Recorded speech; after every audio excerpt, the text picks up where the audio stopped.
The blood trail led straight to the warehouse door, dark drops baking into the scorched Arizona concrete. In 30 years of animal rescue, I'd learned to read blood like others read maps. This pattern meant dragging, not walking. My hand trembled on the rusted handle, not from the 115-degree heat, but from the silence. Injured animals scream, dying animals whimper. This silence meant something worse. Inside, the stench hit first. Fear, infection, and something else. Evil has a smell, acidic and wrong. Then I saw him. A German shepherd, ribs jutting like accusations, curled around a filthy teddy bear. His eyes tracked my movement, alert despite the obvious agony. He opened his mouth in a silent scream, throat working desperately to produce sound that wouldn't come. That's when I noticed the surgical scars across his throat. Clean, deliberate lines. In 30 years of rescue work, I'd never seen evil this calculated.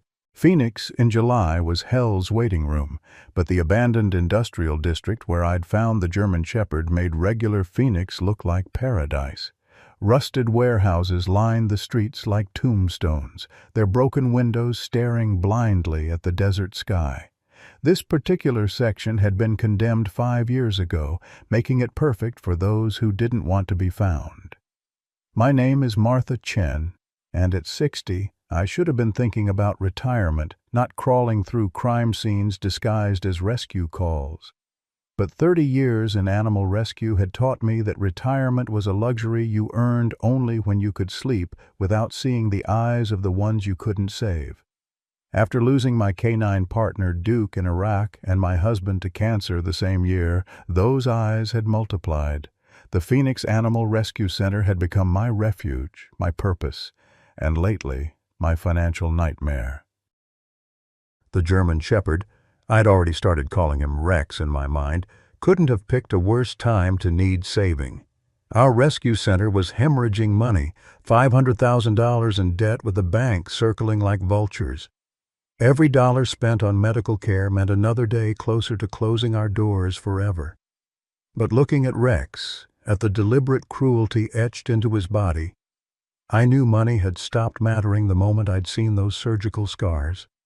Dr. Patricia Holbrook, our veterinarian, had served as an army medic before trading human patients for four-legged ones.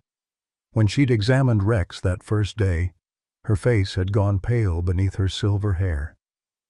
"Martha," she'd said, her voice steady despite the horror in her eyes, "this isn't abuse. This is torture. Systematic, deliberate torture." The initial assessment had been grim.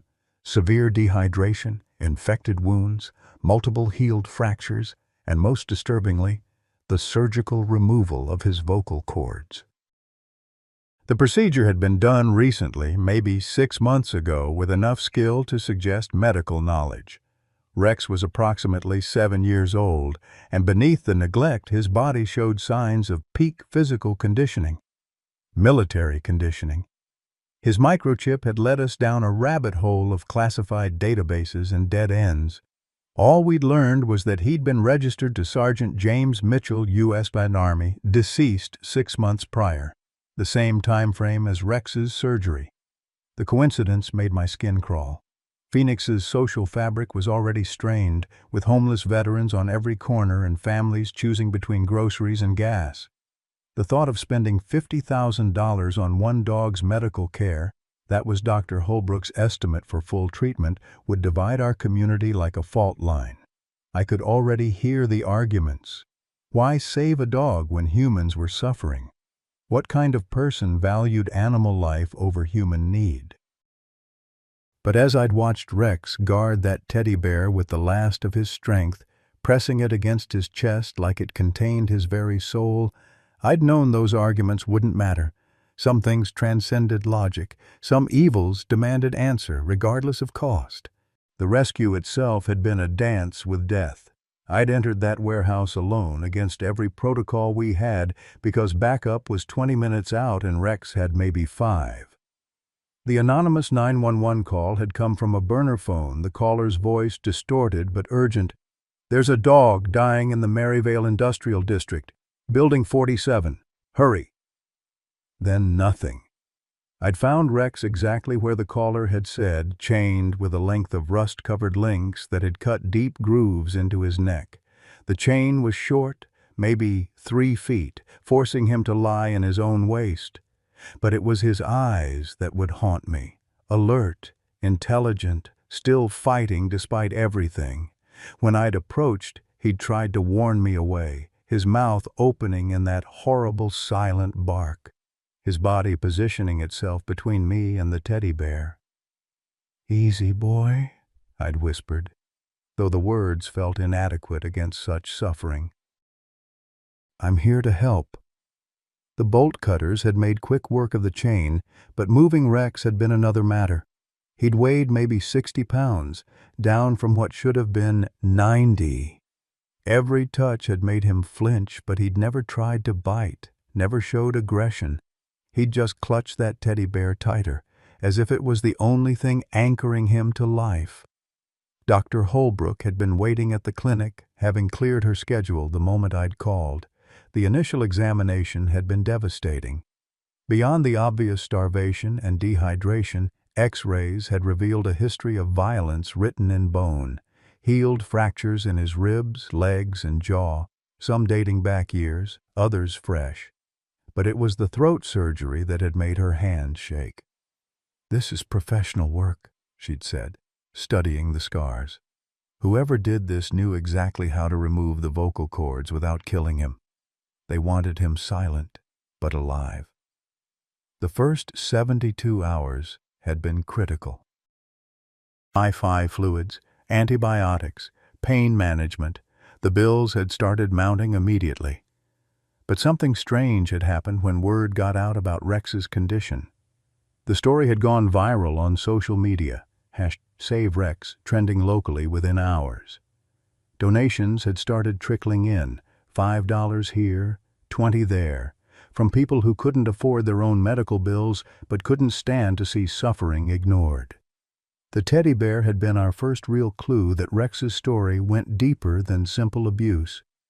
Once we'd finally coaxed it from his grip, he'd only released it when Emma Thompson had visited on that fateful school field trip, we'd discovered a small slit in the back seam.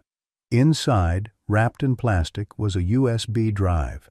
I'd plugged it into my ancient laptop with trembling fingers, Rex watching from his kennel as if he knew what I was doing. The drive had been encrypted, but one file had been accessible, a video message from Sergeant James Mitchell, dated 1 week before his death. James had been a hard man, made harder by war, his face carved with lines that spoke of desert sun and difficult choices, but his eyes had been kind as he'd looked into the camera. "If you're watching this," he'd said, "then something's happened to me, and Rex found his way to someone who gives a damn. The other files on this drive contain evidence of something that goes all the way to the top. War crimes, cover-ups, and worse. Rex knows who to trust. He always has. Follow his lead." The video had ended there, leaving more questions than answers. But I'd understood one thing clearly. Rex hadn't been abandoned. He'd been disposed of, and whoever had done it had wanted him to suffer first. The community reaction had been predictably divided.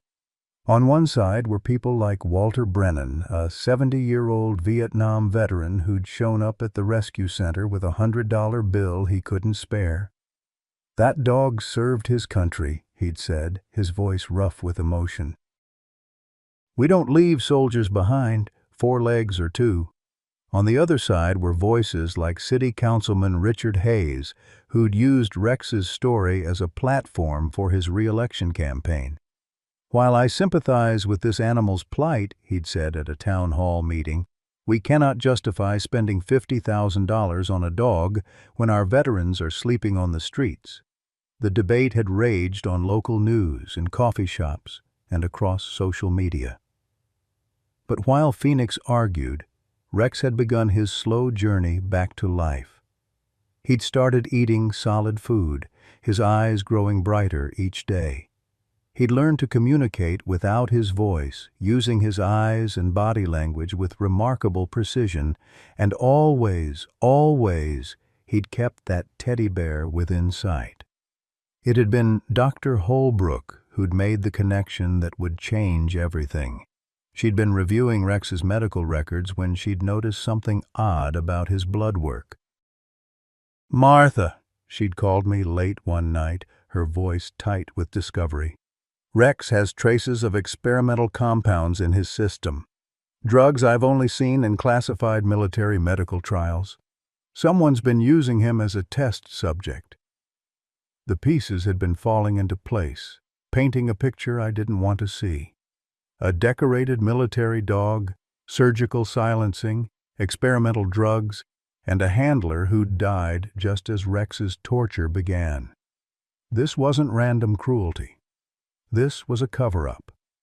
But the real shock had come 3 weeks into Rex's recovery when a black Lincoln Town car had pulled up to the rescue center. Out had stepped Robert Mitchell, James's brother, wearing a $1,000 suit and a smile that never reached his eyes. He'd introduced himself as a pharmaceutical executive and James's sole surviving relative. "I understand you have my brother's dog," he'd said, his voice smooth as oil. "I'm here to claim him, and I'm afraid I must insist he be euthanized immediately. The poor creature is clearly suffering, and James would have wanted him put out of his misery." I'd stood there, looking at this man with his manicured nails and perfect teeth, and I'd known with absolute certainty that I was facing the architect of Rex's pain. The question was, how far would he go to keep his secrets buried? The answer would come sooner than any of us expected, and it would test every belief I'd held about justice, mercy, and the price of truth. The day Emma Thompson walked into our rescue center would forever divide Rex's story into before and after. It had been a typical Thursday morning, the Arizona sun already brutal at 9 a.m., when Mrs. Peterson's third-grade class arrived for their field trip. 24 children in matching yellow T-shirts, chattering with the excitement that only 8-year-olds could muster about seeing rescue animals. I'd been in the back, medicating a cat with respiratory infection, when I'd heard the commotion. Not screaming exactly, but something that made every instinct I'd honed over 30 years snap to attention. By the time I'd reached the main kennel area, a crowd had formed around Rex's enclosure. In the center stood a little girl with honey-colored hair and her grandmother's eyes, though I didn't know that yet. Emma Thompson was small for her 6 years, wearing a faded pink dress that had seen better days.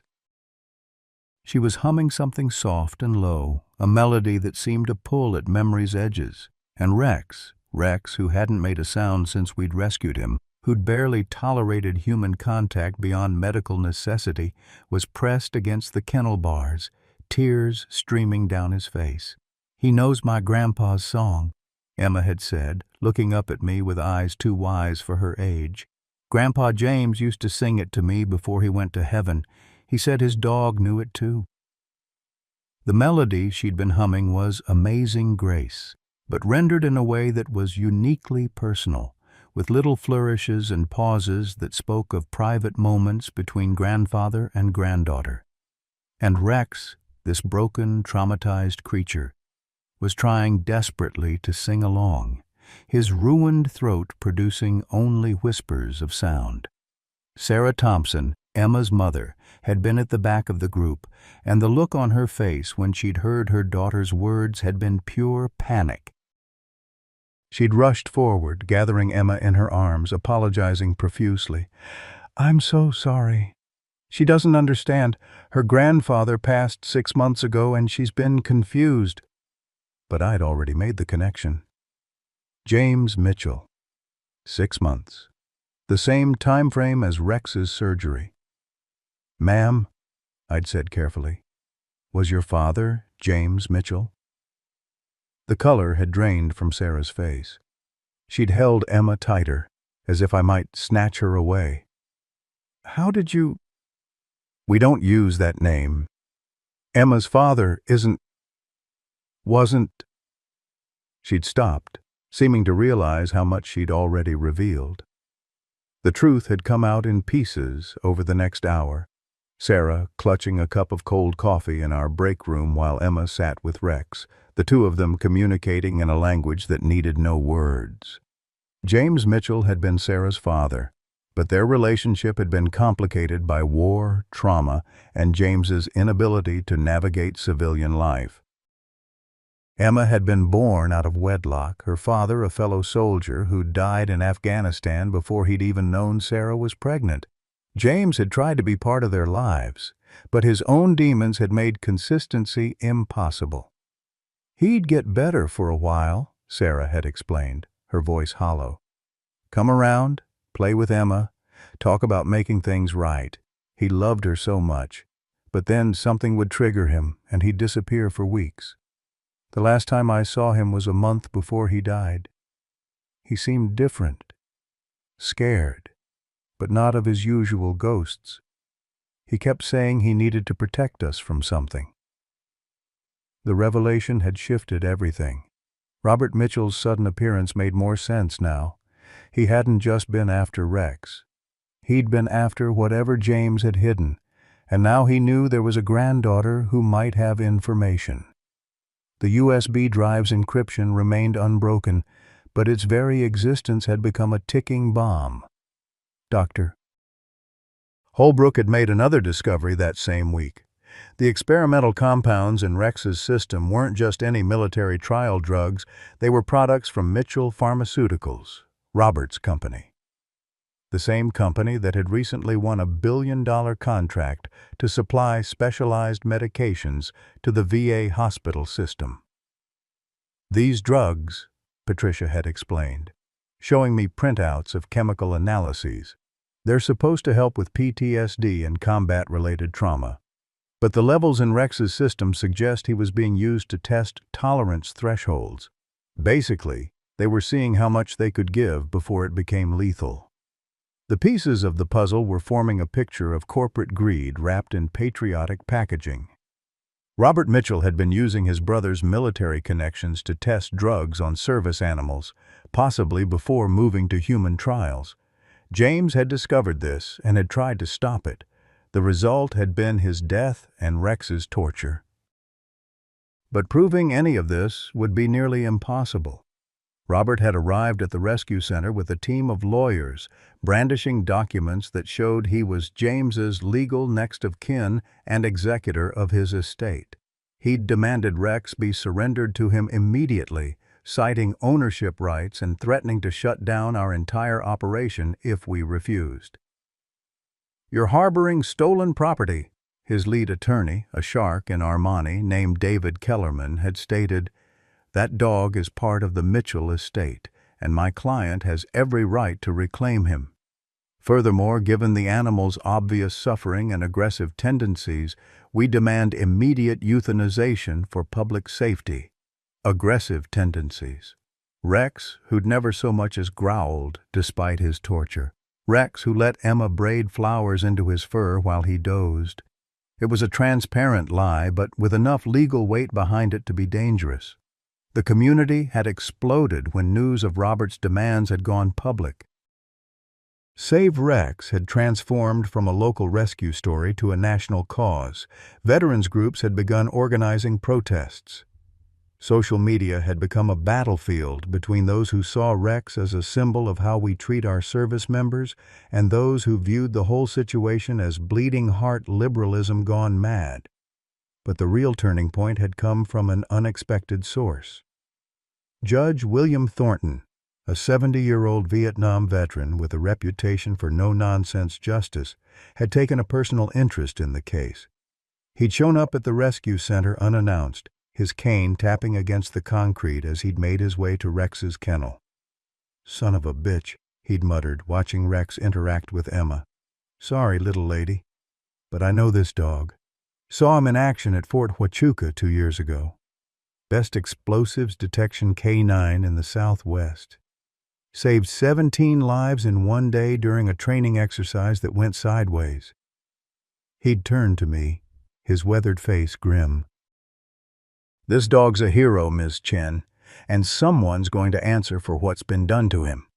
Judge Thornton had issued an emergency injunction preventing Rex's removal or euthanization pending a full investigation. It had bought us time, but it had also escalated the conflict.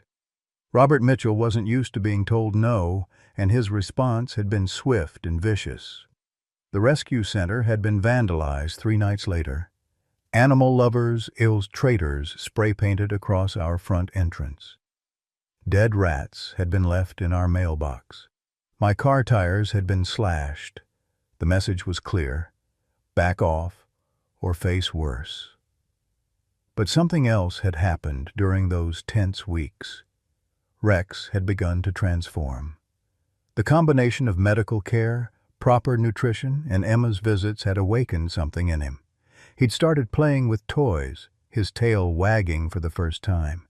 He'd learned hand signals with remarkable speed, his intelligence shining through the trauma. And always, he'd positioned himself between Emma and any perceived threat, a guardian even in his broken state. The USB drive had finally yielded some of its secrets when a volunteer's teenage son, a computer prodigy named Marcus, had managed to crack part of the encryption. What we'd found had been explosive: financial records showing money transfers between Mitchell Pharmaceuticals and unnamed military officials, emails discussing Phase 2 human trials without FDA approval, and most damning, a video of Robert Mitchell himself overseeing what he called stress tests on service dogs. We'd had our smoking gun. The question was whether we'd live long enough to use it. The legal battle that erupted over Rex became Phoenix's most divisive issue since the water rights disputes of the early 2000s. Robert Mitchell had assembled a legal team that looked like they'd stepped out of a corporate thriller. 3 firms, 17 lawyers, and enough billable hours to fund a small country. Our defense consisted of one pro bono attorney named Grace Winters, a former public defender with fire in her eyes and absolutely nothing to lose. "They're going to bury us in paperwork," Grace had warned during our first strategy meeting. "That's how these cases work. They'll file motion after motion until we're too exhausted or too broke to continue." She'd paused, studying the evidence we'd gathered. "Unless we change the game entirely." Changing the game meant going public with everything. Within days, Marcus had helped us create a website documenting Rex's story, complete with veterinary reports, the decoded videos from the USB drive, and a timeline that connected James Mitchell's death to Rex's abuse. The site had crashed 3 times in the first hour from traffic. The public response had been immediate and intense. Veterans from across the country had begun sharing their own stories of service dogs abandoned or mistreated after military service. A hashtag Justice for Rex, had started trending nationally. But for every supporter, there'd been a detractor. The comment sections had become war zones of ideology, with arguments ranging from reasonable debate to death threats. Meanwhile, Rex's recovery had continued its miraculous trajectory.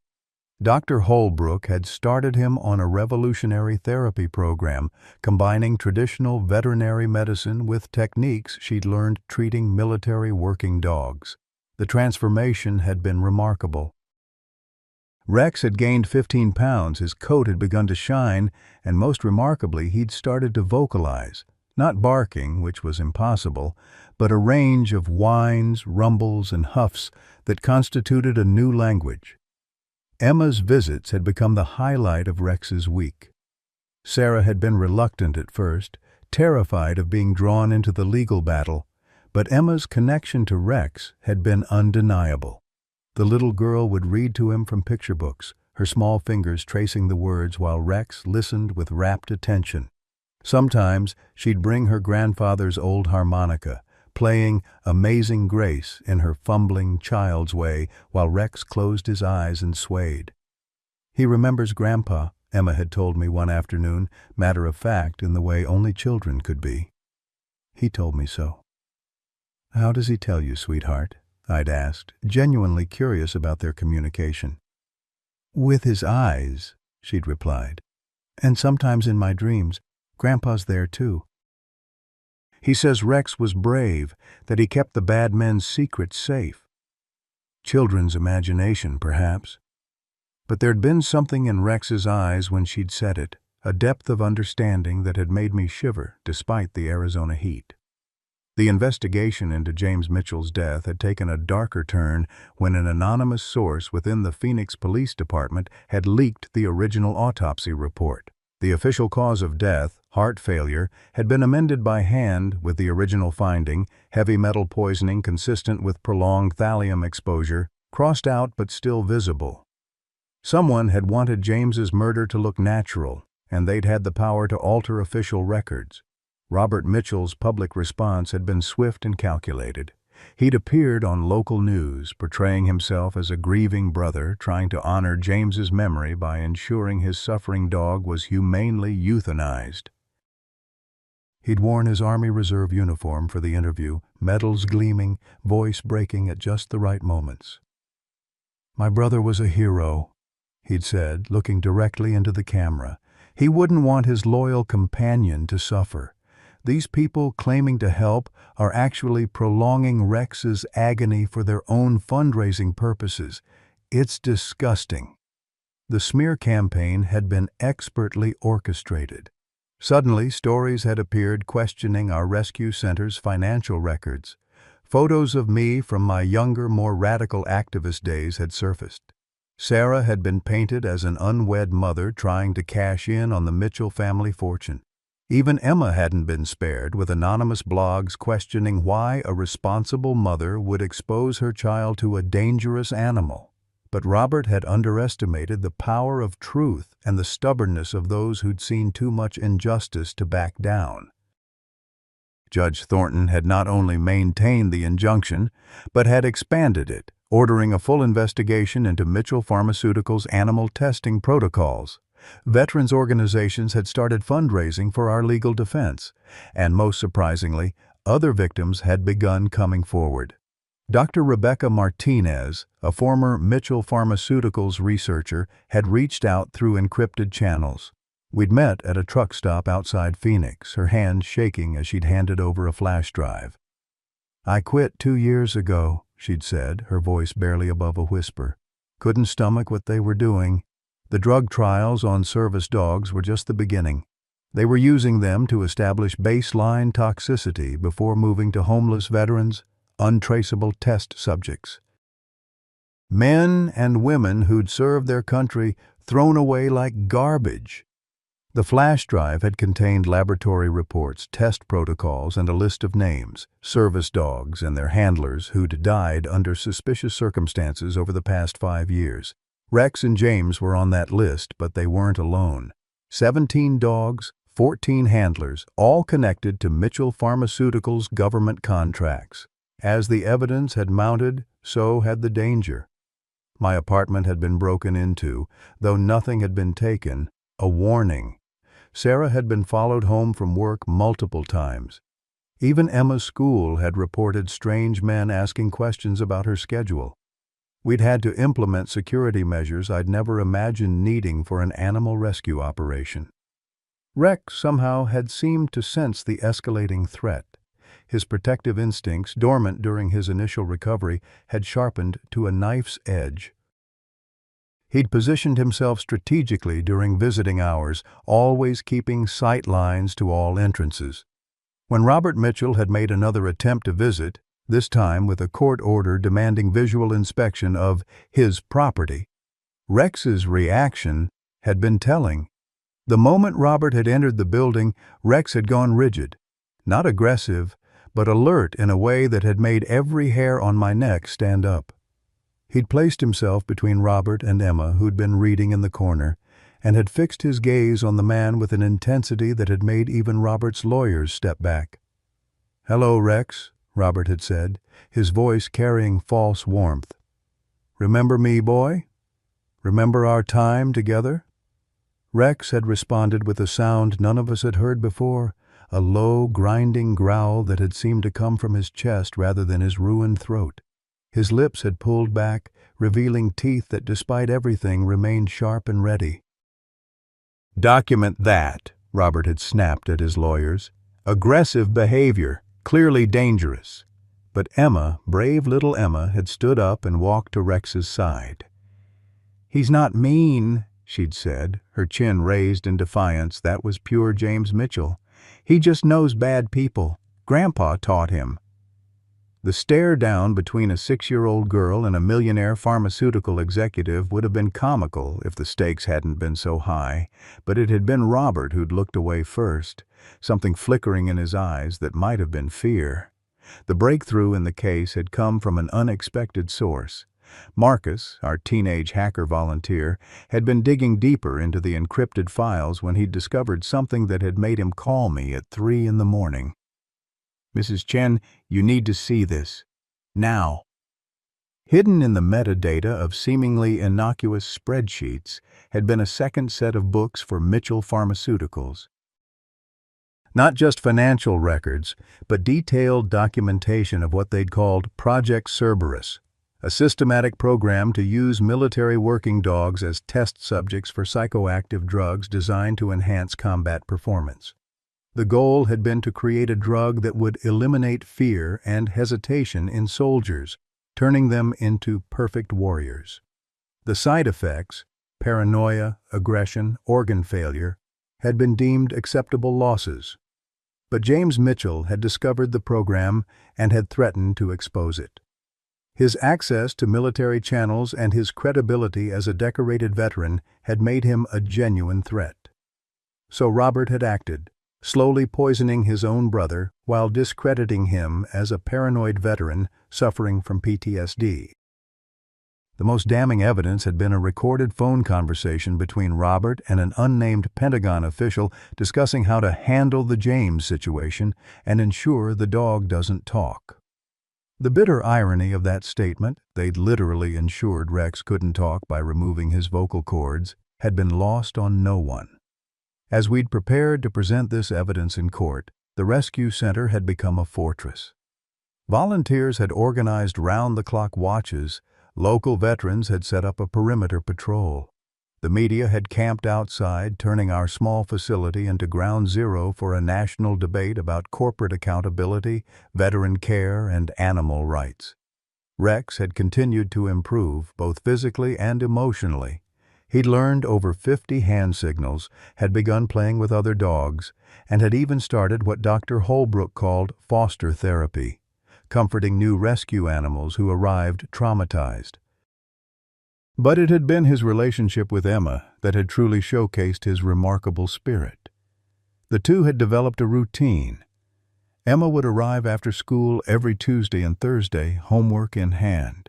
She'd settle next to Rex's kennel, and he'd lie pressed against the bars, watching her work through math problems and spelling lists. When she'd struggled, he'd nudge her hand. When she'd succeeded, his tail would thump approval. "He's teaching me to be brave," Emma had told her mother one evening, "like he was brave for Grandpa." Sarah's own transformation had been remarkable to witness. From a frightened single mother trying to stay invisible, she'd evolved into a fierce advocate for both Rex and her father's memory. She'd started speaking at veterans events, sharing James's story and the price of his integrity.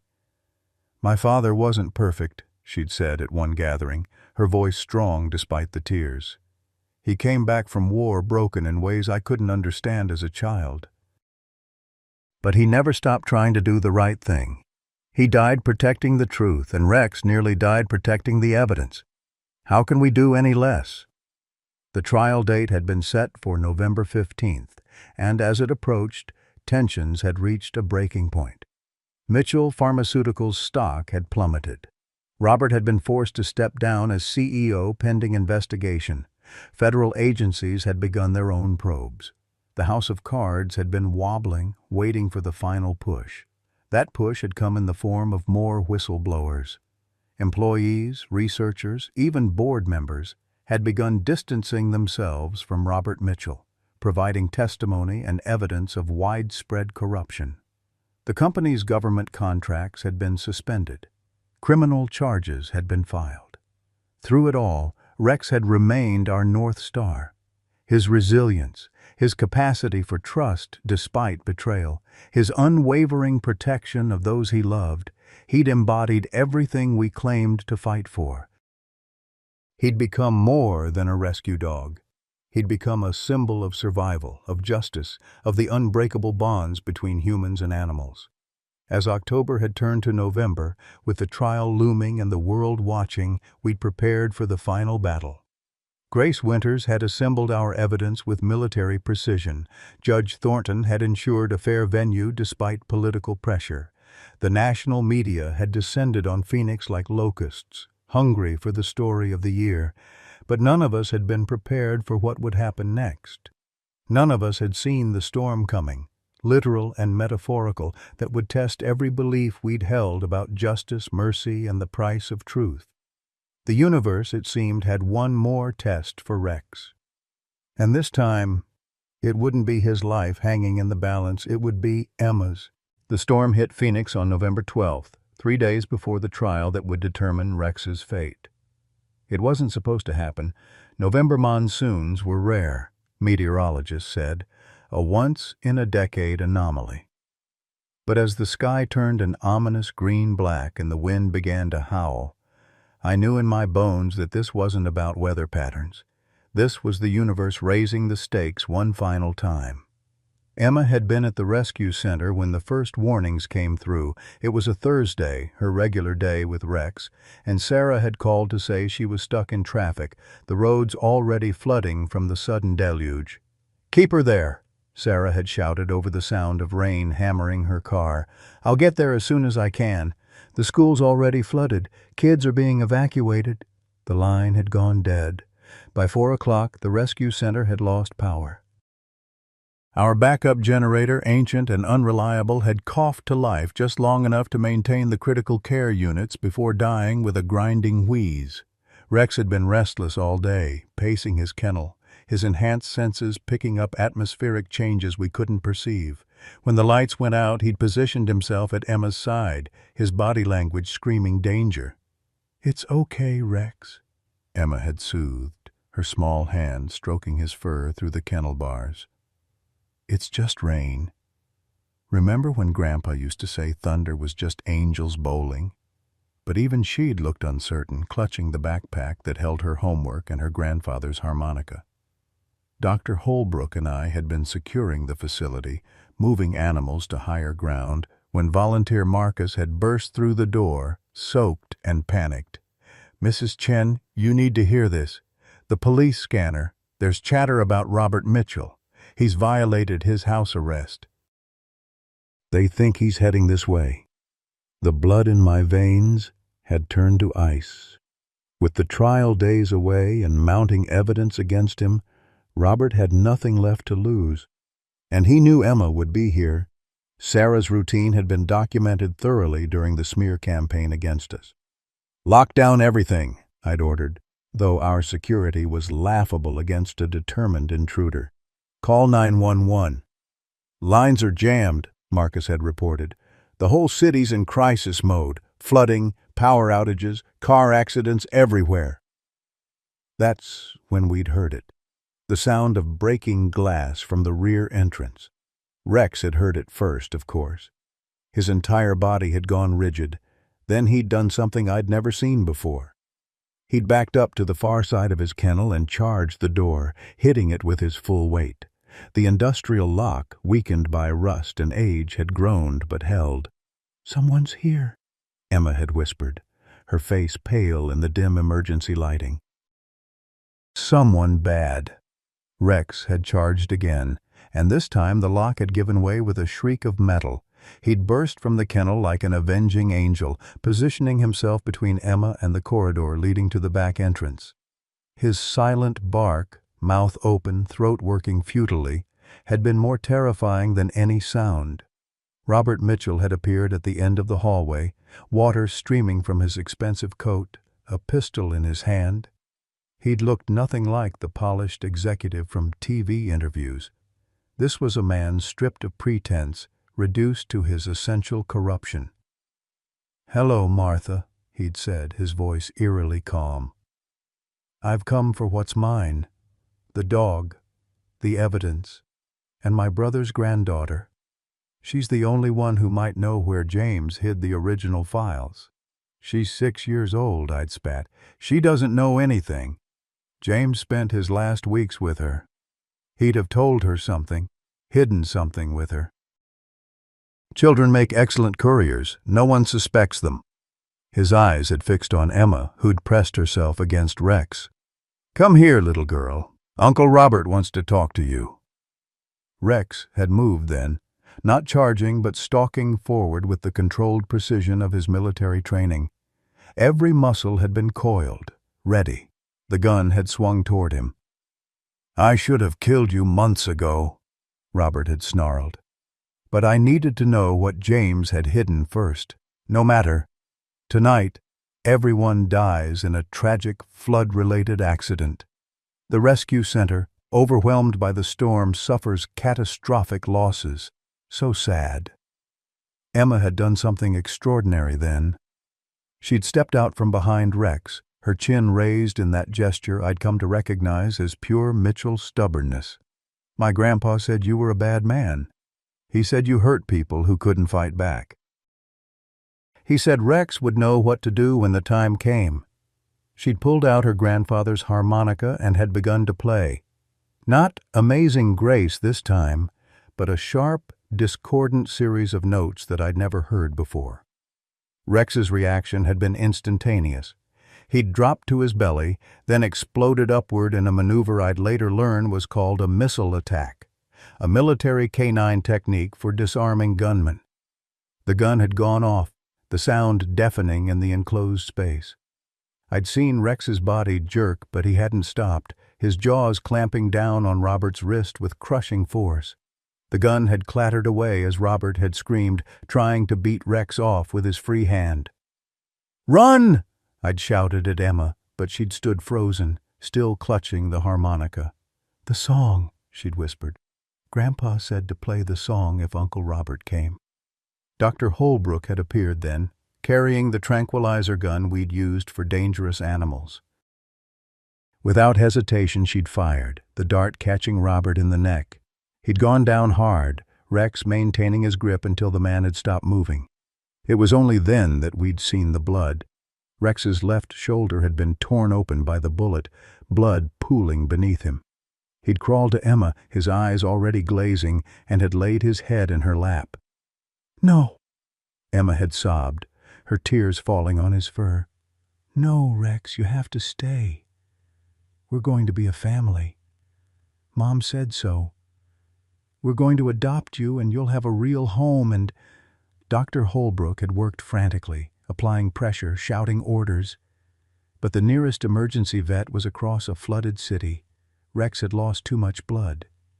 His breathing had grown labored, each inhale a monumental effort.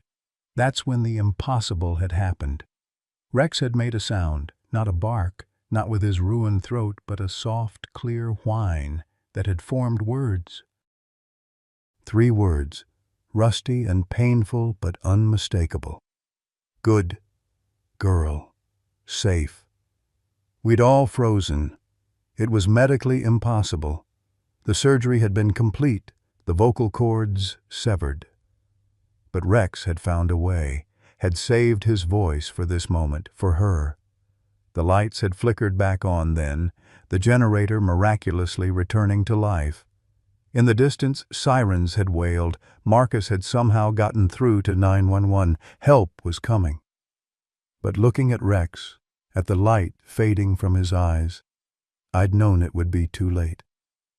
"Sing to him," I'd told Emma through my tears. "Sing Grandpa's song." So she had, her voice high and sweet, singing Amazing Grace, while Rex's tail had thumped weakly against the floor. Each thump had been softer than the last, keeping time with a heart that was shutting down. Sarah had arrived as the paramedics had been loading Robert onto a stretcher, the tranquilizer and Rex's bite having rendered him unconscious but alive. She'd taken in the scene. Her daughter covered in blood, Rex dying in her arms, me kneeling helplessly beside them, and had understood everything in an instant. "Baby," she'd whispered to Emma. "Oh, baby, I'm so sorry." "He saved me, Mama," Emma had said, "just like he saved Grandpa's truth. He's a hero."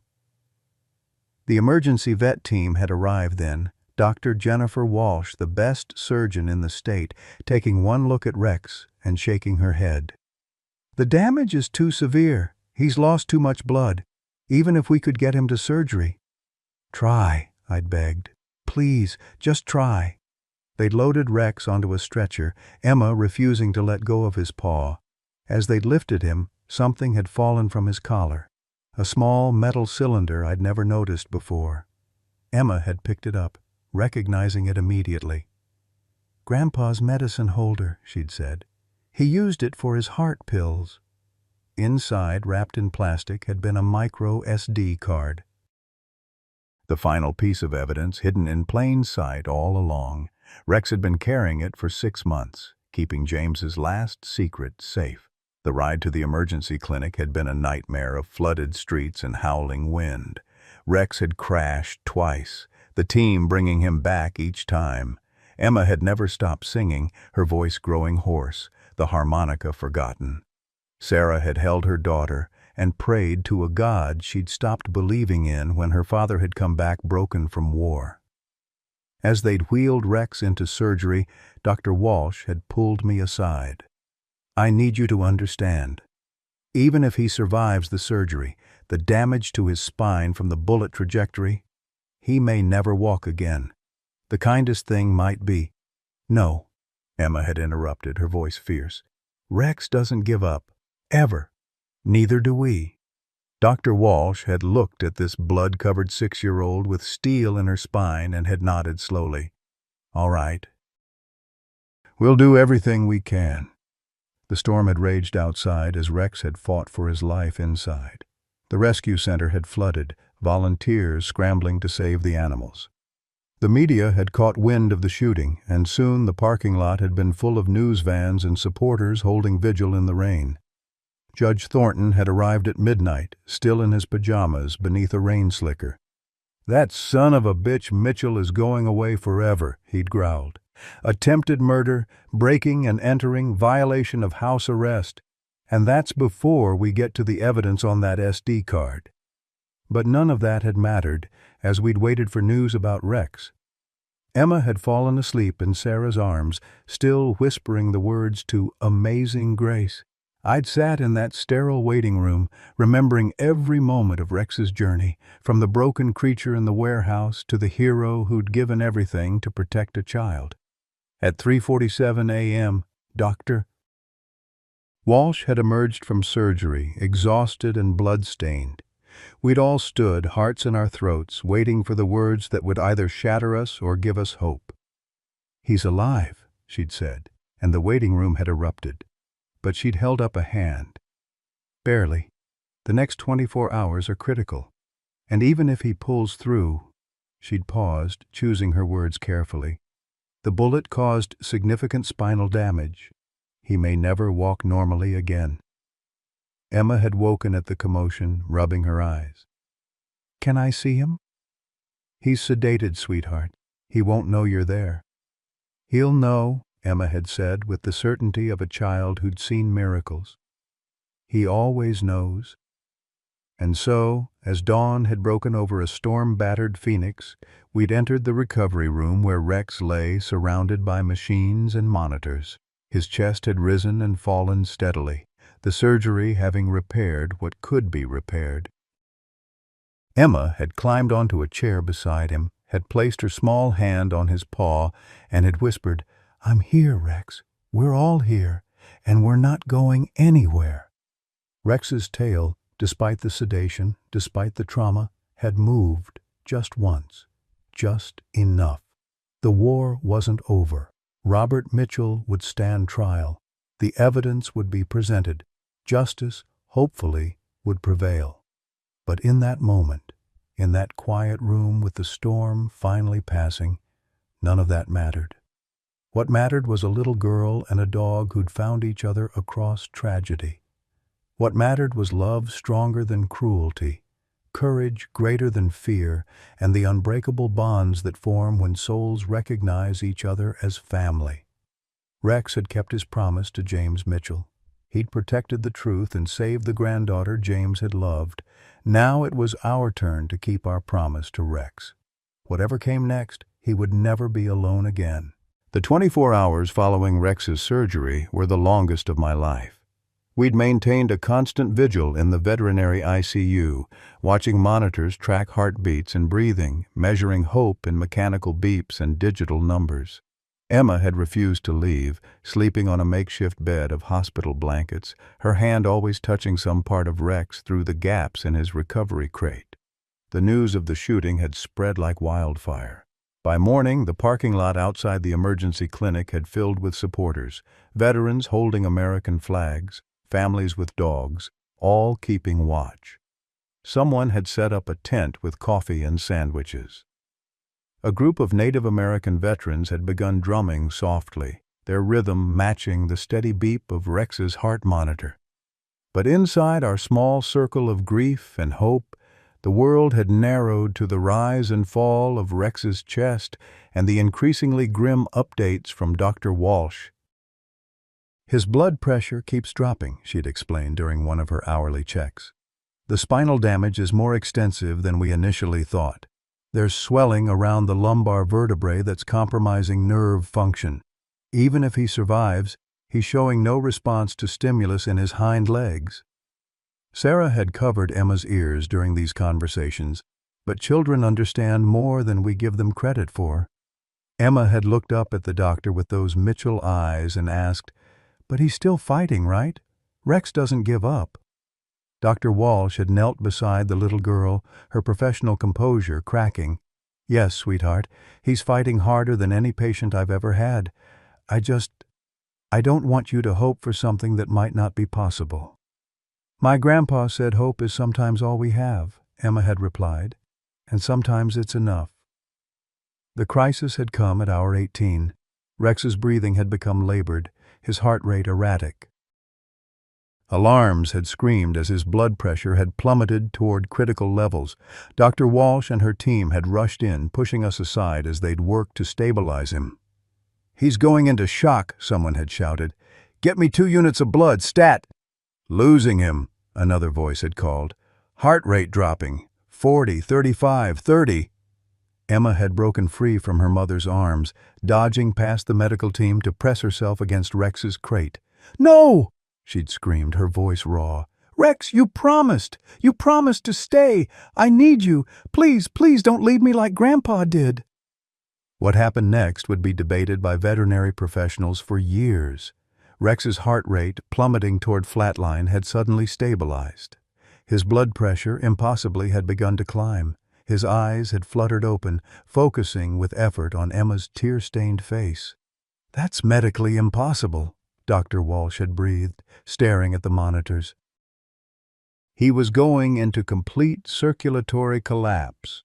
But Rex had never been bound by what was possible. He'd survived torture that would have killed most dogs. He'd found voice where none should exist. And now, hearing Emma's plea, he'd pulled himself back from the edge through sheer force of will. The next hours had been critical but different.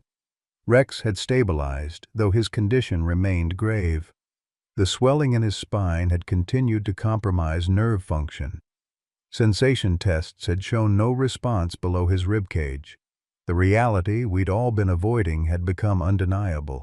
Even if Rex survived, he would likely never walk again. It was Dr. Holbrook who'd finally voiced what we'd all been thinking. She'd pulled me aside during one of Emma's bathroom breaks, her face haggard with exhaustion and sorrow. "Martha, we need to discuss quality of life. A dog like Rex, trained for action, living paralyzed, it might be kinder to—" "Don't," I'd cut her off, though the same thought had been tearing at my conscience. "Not yet. We owe him more than giving up at the first obstacle." "The first obstacle?" Patricia's voice had risen. "He's been shot," tortured, and now faces life as a paraplegic. How is that fair to him? Since when has anything in Rex's life been fair? I'd shot back. He didn't give up on protecting the truth when they cut his vocal cords. He didn't give up on Emma when Robert came with a gun. I won't give up on him now. But doubt had gnawed at me as I'd watched Rex lying motionless, only his eyes tracking our movements. Was I being selfish? Was I prolonging suffering because I couldn't bear another loss? The answer had come from an unexpected source.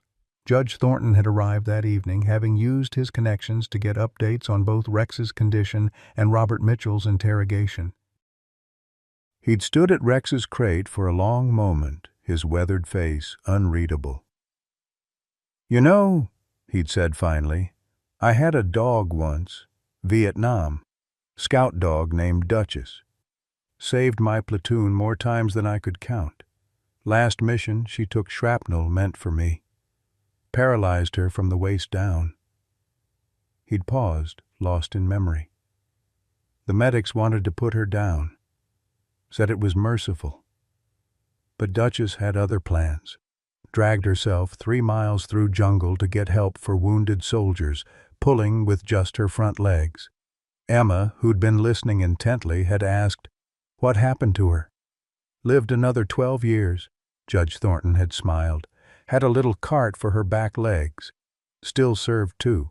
Visited hospitals, helped other wounded soldiers learn to cope with their injuries. Sometimes, little lady, the greatest courage isn't in the dying. It's in the living." That night, as Rex had fought through another crisis, his kidneys threatening to shut down from the trauma, I'd made a decision. If Rex survived, truly survived with his spirit intact, we'd give him every chance at life, paralyzed or not. But if he gave up, if that indomitable spirit finally broke, we'd let him go with love and dignity. Emma had curled up beside his crate again, humming softly. Not Amazing Grace this time, but a lullaby her grandfather must have sung to her. Rex's eyes had followed her movements, alert despite the pain medication. "We're going to get through this," she'd whispered to him. "You and me and Mom. We're going to be a family. And when you're better, we'll get you wheels like Judge Thornton's dog. You'll see. Everything's going to be okay." Rex's tail, which hadn't moved since surgery, had twitched. Just once. Just enough to say he'd heard her, that he was still fighting, still hoping. But as dawn approached on day 2, with Rex's condition deteriorating and decisions looming that would tear us apart, I'd wondered if hope and love would be enough. The universe had tested Rex beyond any reasonable limit. How much more could one heart, canine or human, endure? The revelation came at dawn on the 3rd day, when exhaustion had worn us all down to our essential truths. I'd dozed off in the uncomfortable waiting room chair when Sarah's gasp had jolted me awake. She'd been holding the micro SD card Emma had found in Rex's collar, having finally found an old laptop to read its contents. "Oh my God," she'd whispered, her face pale in the fluorescent lighting. "Martha, you need to see this." The SD card had contained more than evidence of Robert's crimes. It had held James Mitchell's complete video diary, recorded over his final months. The man on the screen had been different from the broken veteran Sarah had described. This had been a man on a mission, clear-eyed despite knowing his death was imminent. "If you're watching this," James had said in the first entry, "then Rex found his way to someone who gives a damn, probably my daughter Sarah. Baby girl, I'm sorry for everything. For the years I lost to the bottle and the nightmares. For not being the father you deserved. But I'm trying to make it right now at the end." The entries had chronicled James's discovery of his brother's crimes. He'd started investigating when Rex's former military unit had begun dying under suspicious circumstances. Handlers suffering from rare cancers, their canine partners vanishing without explanation. His military connections had led him deeper into a web of corruption that reached from Mitchell Pharmaceuticals to the highest levels of defense contracting. Robert's using our dogs as test subjects, James had said in one particularly damning entry.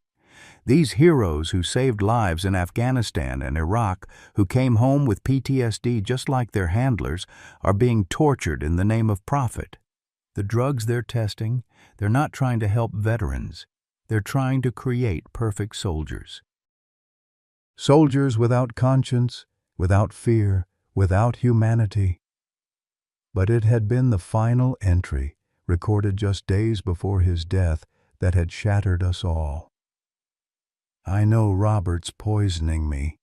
The thallium shows up in my home test kits. Clever bastard.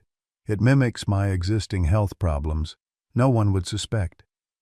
But I've got one card left to play. He'd held up a small vial to the camera. Rex is pregnant. Robert doesn't know. He had her spayed records falsified to keep using her in trials, but the procedure was never done. A clerical error that might save everything. Sarah had paused the video, all of us turning to stare at Rex's still form in the recovery crate. Pregnant. The word had hung in the air like a revelation and a curse combined. Dr. Walsh, summoned immediately, had performed an ultrasound with shaking hands. 3 puppies, she'd confirmed, her voice hushed. About 4 weeks along. Alive, but the trauma, the surgery, the medications we've used, I can't guarantee they'll survive. And carrying them to term in Rex's condition could kill her. We'd been wrong about even that fundamental fact, Rex's military records having been altered to hide her from Robert's breeding experiments. Everything we'd thought we'd known had been built on lies designed to protect her. Emma, who'd been listening with the uncanny understanding children sometimes possess, had asked the question we'd all been avoiding. If Rex has puppies, they'll be part of Grandpa too, won't they? Like his legacy? The weight of that observation had settled over us. These weren't just puppies.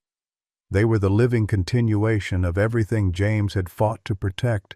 But at what cost? Dr. Walsh had laid out our options with clinical detachment that couldn't hide her emotional investment. We could terminate the pregnancy to give Rex the best chance at recovery. Or we could try to support her through it, knowing that the strain could kill her. The paralysis complicates everything. She won't be able to position herself for natural delivery. It would mean a C-section in her already compromised state. What would Rex want? Emma had asked. And somehow that had been the only question that mattered. I'd knelt beside Rex's crate, studying her eyes. Those intelligent, pain-filled, but still determinedly alive eyes. "Hey, girl," I'd whispered. "We've been calling you the wrong name all along, haven't we? But you never corrected us, just kept protecting everyone else's secrets while carrying your own." Rex had shifted slightly, a soft whine escaping her damaged throat. Her eyes had moved from me to her swollen belly, then to Emma, and finally back to me.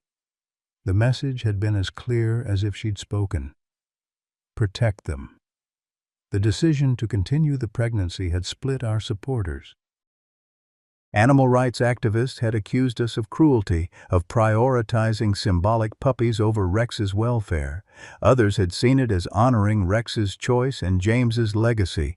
The debate had raged on social media while we'd focused on the impossible task of keeping a paralyzed, pregnant dog alive.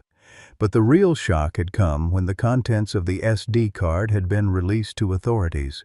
The video diaries hadn't just documented Robert's crimes, they'd revealed a conspiracy that reached into Pentagon procurement offices, congressional oversight committees, and pharmaceutical lobbying groups. James had named names, provided dates, recorded conversations. He'd built an airtight case that his brother's company was part of a larger network exploiting veterans and military animals for profit. Within hours of the FBI receiving the files, arrests had begun. Robert Mitchell, already in custody for attempted murder, had been charged with additional counts of murder, conspiracy, fraud, and violations of animal welfare laws that carried decades of prison time. But more importantly, other executives, military officials, and government contractors had been swept up in the investigation. "Your father was a hero," Judge Thornton had told Sarah after reviewing the evidence. "He knew he was dying, knew Robert would come for Rex next, so he made sure the truth would survive. That little dog isn't just carrying puppies, she's carrying justice." The media storm had been intense. Rex's story had gone from local interest to national news to international sensation. Donations had poured in from around the world. Veterans had organized protests at Mitchell Pharmaceuticals facilities. Animal welfare laws had been fast-tracked through Congress. The president had even mentioned Rex in a speech about protecting those who served. But in the quiet of the veterinary ICU, none of that had mattered. What had mattered was keeping Rex alive and stable as her pregnancy progressed. Dr. Walsh had assembled a team of specialists, veterinary neurologists, reproductive experts, rehabilitation therapists. They'd designed a custom support system that allowed Rex to rest comfortably while preventing pressure sores and maintaining circulation to her paralyzed limbs. Emma had been there every day after school reading to Rex, playing her grandfather's harmonica, telling stories about the future they'd have together.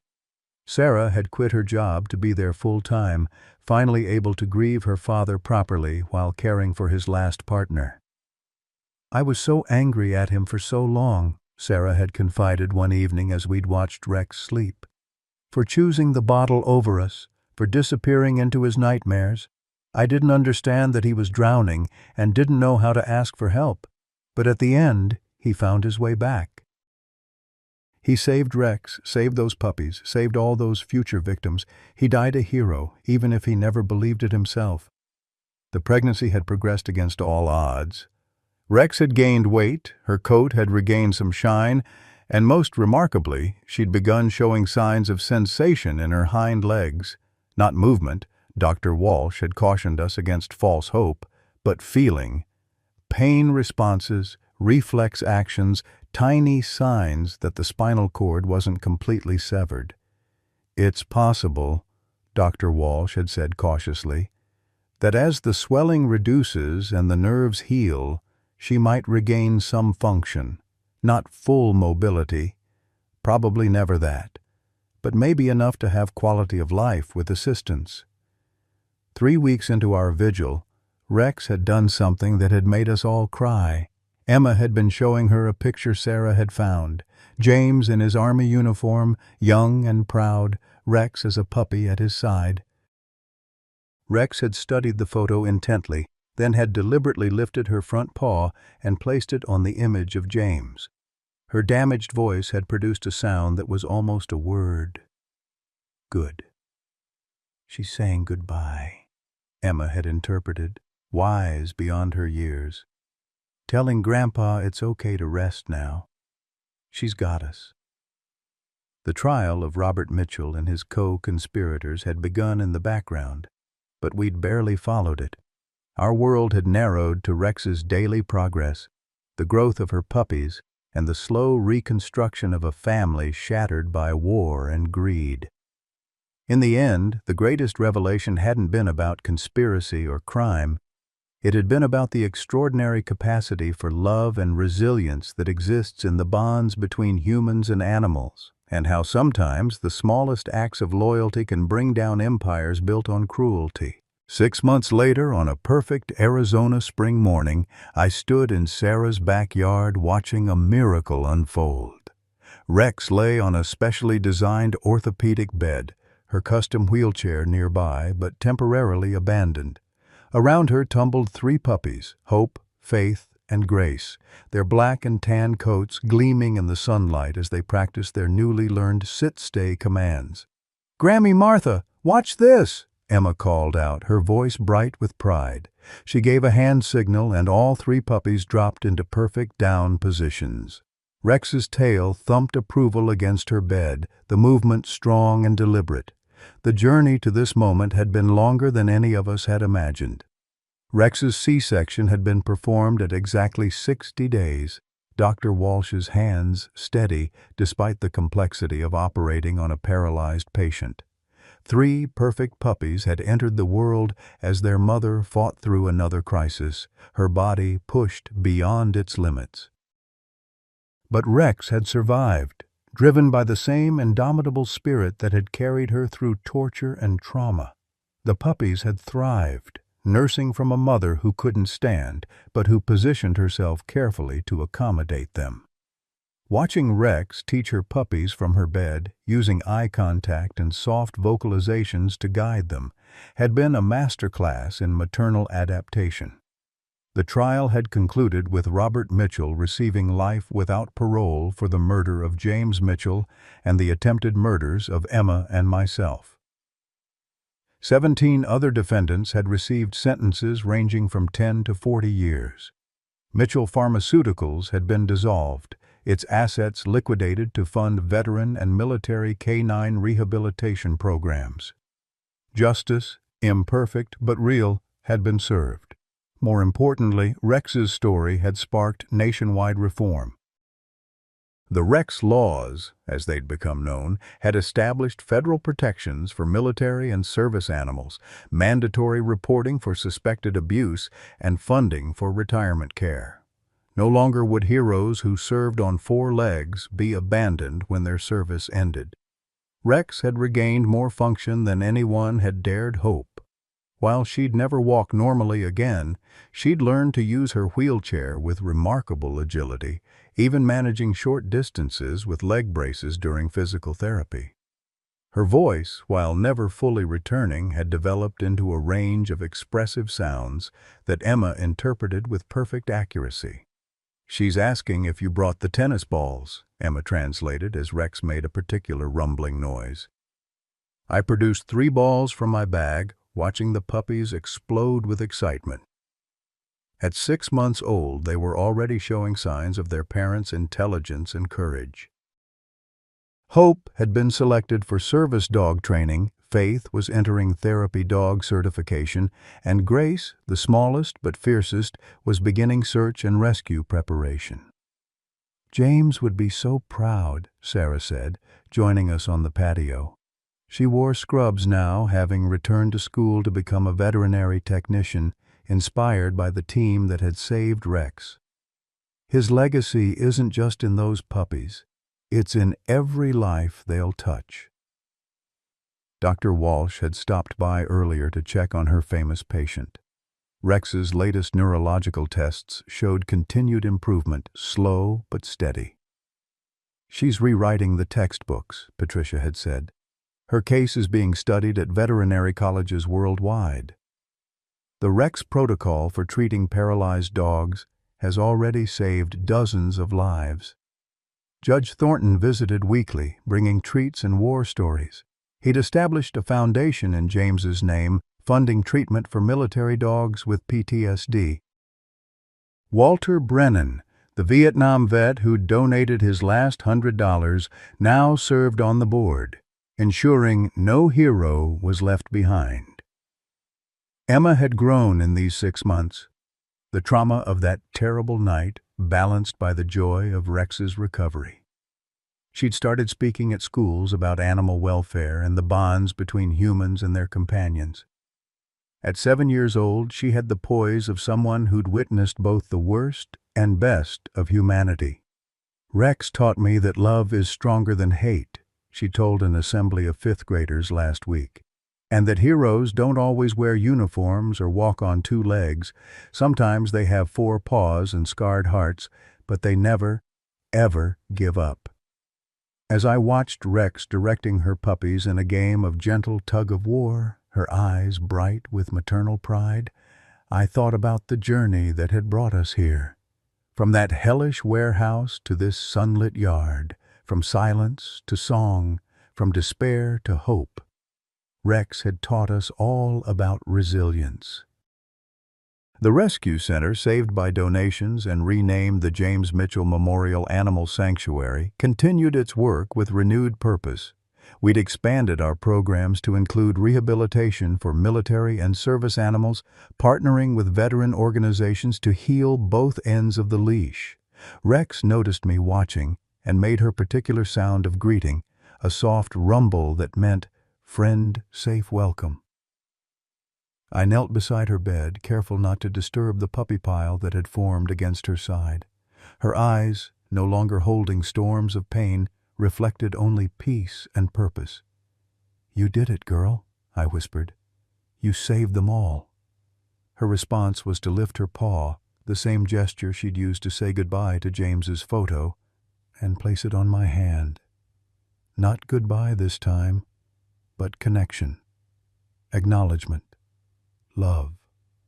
In the distance, a cardinal sang from the mesquite tree, its melody carrying on the warm breeze. Emma looked up from playing with the puppies and smiled. "Listen, Grammy Martha, even the birds know this is what happiness sounds like." Dear friends, Rex's story reminds us that life's greatest triumphs often rise from our deepest sorrows. At an age when many of us have witnessed both tremendous loss and unexpected grace, we understand that true strength isn't about never falling, it's about finding purpose in our scars. Like Rex, who found her voice after it was stolen, we too can discover new ways to sing our truth. Whether you've served in uniform, loved someone who has, or simply believe in the power of second chances, Rex's journey speaks to that stubborn hope that keeps us going when the world says we're too old, too broken, or too late to matter. This isn't just a story about a dog who survived the impossible. It's about every one of us who's chosen love over bitterness, service over surrender, and faith over fear. In our golden years, we've earned the wisdom to know that heroes come in all forms, and sometimes the smallest acts of loyalty can heal the deepest wounds. What moment in Rex's journey touched your heart the most? Have you ever experienced the healing power of an animal's unconditional love during your darkest hours? Please share your thoughts below. Your story might be exactly what another soul needs to hear today.